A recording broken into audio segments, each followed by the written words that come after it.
Right now, somewhere, someone just said your name in a room full of strangers. Your face got hot. Your cheeks turned red. You had no say in it.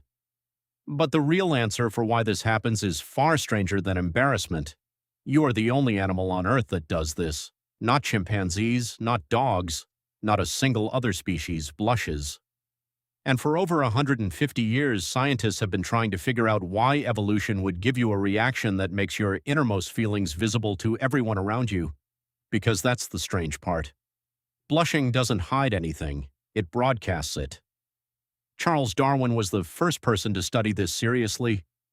In 1872, he wrote an entire chapter on blushing in his book on emotion. He called it, in his words, the most peculiar and most human of all expressions. He tested it across cultures, across continents, in people who had never met a European in their life. And everywhere he looked, the answer was the same. Humans blush, every population, every skin tone, every language. So why would your body do this? Think about what a blush actually is.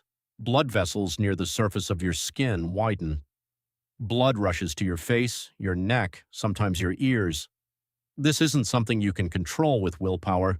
It's controlled by your sympathetic nervous system, the same system that controls your heartbeat and your breathing. You don't decide to blush. Your body decides for you. And here's the part that should stop you. In almost every other case, your sympathetic nervous system exists to help you survive.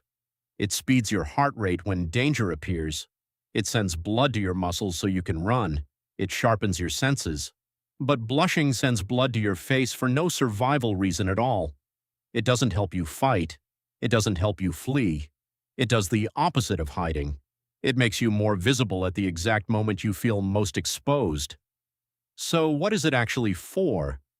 The leading theory comes from evolutionary psychologists, and it's not about fear, it's about trust. Picture your ancestors living in small tribal groups, maybe 50 or 100 people, everyone dependent on everyone else for food, protection, survival. In a group that size, reputation was everything. If you broke a social rule, if you took more than your share, if you embarrassed yourself in front of the group, there was nowhere to go. No stranger to disappear into, no new city to start over in. You had to stay, and you had to be trusted again. Psychologist Dacher Keltner at the University of California, Berkeley has spent decades studying what he calls the moral emotions. His research suggests that blushing works like an apology your body makes before your mouth catches up.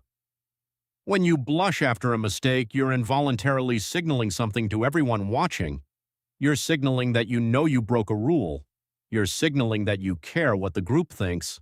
And critically, you're signaling that you can be trusted not to do it again. Here's a question.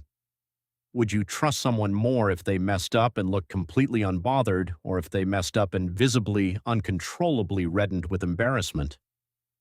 Most people trust the one who blushes. That's not an accident. Keltner's studies found that people who blush after a social mistake are rated as more likable and more trustworthy than people who show no reaction at all. The blush isn't a flaw in the system, it is the system. There's an even deeper layer to this.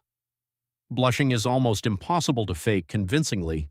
You can fake a smile, you can fake tears, given enough effort, but you cannot make yourself blush on command. Try it right now. You can't will blood into your cheeks the way you can force your mouth into a grin. And that's exactly why it works as a signal. If it could be faked, it would be worthless as proof of sincerity. Because it can't be faked, it becomes one of the most honest signals your body can send. Researcher Ray Crozier at Cardiff University spent years studying the social function of embarrassment and blushing specifically. His work found that blush-prone people are often judged more favorably in social situations, precisely because their reactions feel involuntary and genuine. In a world before lie detectors, before contracts, before written reputations, a blush may have been one of the only guarantees a tribe had that a person's remorse was real. Now here's the twist that changes everything.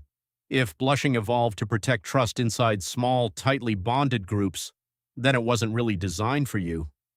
Not for a world of billions of strangers, cities of 10 million people, feeds full of faces you'll never meet. It was designed for a village, A campfire. A group small enough that everyone's opinion of you mattered because everyone would still be there tomorrow. Which means every time your face goes red, in a supermarket checkout line, on a video call with 40 work colleagues, or in a classroom, you're not experiencing a glitch. You're experiencing a piece of ancient social software that was designed to keep you connected to the tribe. If you want more content like this, please subscribe, like, and share. See you in the next one.